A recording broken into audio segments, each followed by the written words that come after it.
আসসালামু আলাইকুম প্রিয় দর্শক, আশা করি আপনারা সবাই ভালো আছেন আল্লাহর রহমতে। এইমাত্র পাওয়া আবহাওয়া দপ্তর থেকে আজকে সবচেয়ে গুরুত্বপূর্ণ খবর, বেড়েছে শীতের তীব্রতা। আজ রাত থেকে শুরু হবে শৈত্যপ্রবাহ। দুপুর পর্যন্ত ঘন কুয়াশার চাদরে ঢেকে থাকতে পারে দেশের বিভিন্ন অঞ্চল।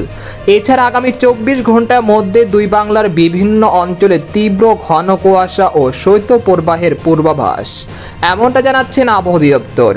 আজ ও আগামীকাল কোন কোন জেলার আবহাওয়া কেমন থাকতে পারে, এই বিষয়ে কি বলছে আজকের আবহাওয়ার রিপোর্টে জানিয়ে দিব। সম্পূর্ণ বিস্তারিত ভিডিওতে সঙ্গে থাকুন। আর আপনি কোন জেলা থেকে আমাদের আবহাওয়ার খবরটি দেখছেন অবশ্যই কমেন্ট করে জানিয়ে দেবেন। আর সবার আগে সবার প্রথম সঠিক আবহাওয়ার খবর জানতে আমাদের চ্যানেলটিকে সাবস্ক্রাইব করে রাখুন। এবার জেনে নিন এক নজরে। জানুয়ারির শুরুতেই ঘন কুয়াশা আর উত্তরে হিমেল বাতাসে শীতের অনুভূতি বেড়েছে সারা দেশে। আবার কোথাও কোথাও দুপুর পর্যন্ত ঘন কুয়াশার চাদরে ঢেকে রয়েছে দেশের বেশ কিছু জেলা। এই অবস্থায় আবহাওয়া দপ্তরের পূর্বাভাস বলছে, আজ রাত থেকে দেশের উত্তর পশ্চিম অঞ্চলের বেশ কয়েকটি জেলায় সর্বনিম্ন তাপমাত্রা 5 ডিগ্রি কমে যেতে পারে। এর ফলে কয়েকটি জেলায় শুরু হতে পারে শৈত্যপ্রবাহ। সেই সাথে সারা দেশে তীব্র থেকে অতি তীব্র ঘন কুয়াশার আশঙ্কা রয়েছে বলে জানিয়েছেন আবহাওয়াবিদরা।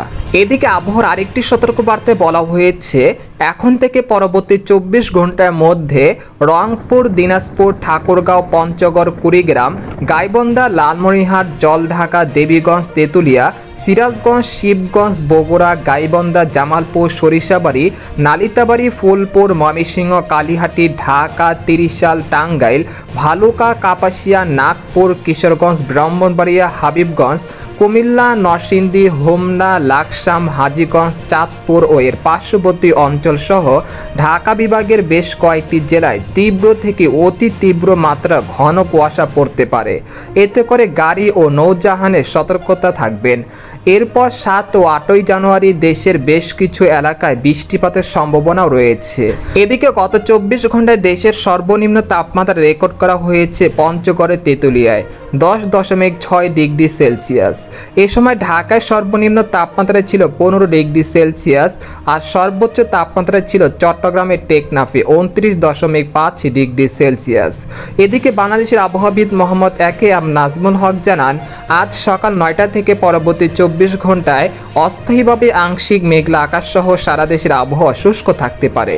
মধ্যরাত থেকে সকাল পর্যন্ত সারা দেশে মাঝারি থেকে ঘন কুয়াশা পড়তে পারে এবং তা কোথাও কোথাও দুপুর পর্যন্ত অব্যাহত থাকতে পারে।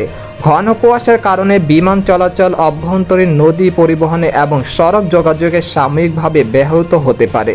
এই সময় রংপুর, রাজশাহী এবং খুলনা বিভাগে রাতের তাপমাত্রা সামান্য হ্রাস পেতে পারে এবং দেশের অন্যত্র তা প্রায় অপরিবর্তিত থাকতে পারে। চট্টগ্রাম ও সিলেট বিভাগে দিনের তাপমাত্রা 2 থেকে 3 ডিগ্রি সেলসিয়াস হ্রাস পেতে পারে। ঘন কুয়াশার কারণে সারা দেশের কোথাও কোথাও দিবাগত রাতে এবং দিনেও শীতের অনুভূতি বিরাজমান থাকতে পারে। ওই ছিল আবহাওয়ার খবর। তো এরকম লেটেস্টিং আবহাওয়ার খবর জানতে আমাদের সাথেই থাকুন। ধন্যবাদ।